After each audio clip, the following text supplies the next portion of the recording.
Hindi na nakalipad pabalik ng Vietnam ang isang babaeng Vietnamese matapos siyang arestuhin. Ang babae kasi nagwala at nanakit pa umano ng staff ng immigration sa NAIA. Saksi si Salima Refran.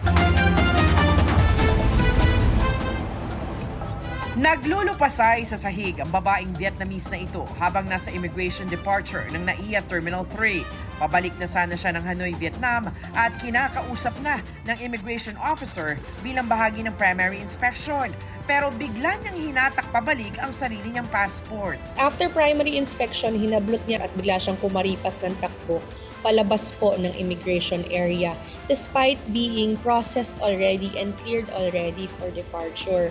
And she was running back and forth po and shouting. Siya po ay naglupasay sa sahig ng Terminal 3 and hinampas din po niya yung braso ng isa sa ating mga immigration supervisors. Kaya nakikita po natin ay naging masyadong rowdy na po itong taong ito at nagkaroon po talaga ng disturbance dun sa area because of her actions.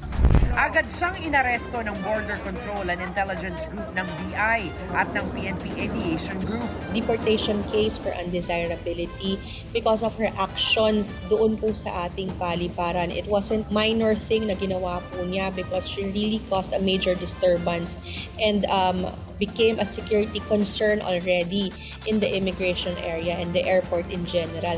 Matatandaang nito lang nakaraang buwan, isa pang babaeng Vietnamese ang kinustudiya rin ng mga otoridad matapos mamataang nakahubad sa Terminal 3. Hindi pa matiyak kung bakit, pero posibleng dahil umano ito sa pagka-offload sa kanya. Pinayagan din siyang lumipad pa Vietnam kinalaunan.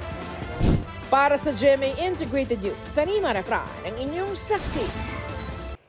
Mga kapuso, sama-sama tayong maging saksi. Mag-subscribe sa GMA Integrated News sa YouTube at para sa mga kapuso abroad, samahan niyo kami sa GMA Pinoy TV at sa www.gmanews.tv.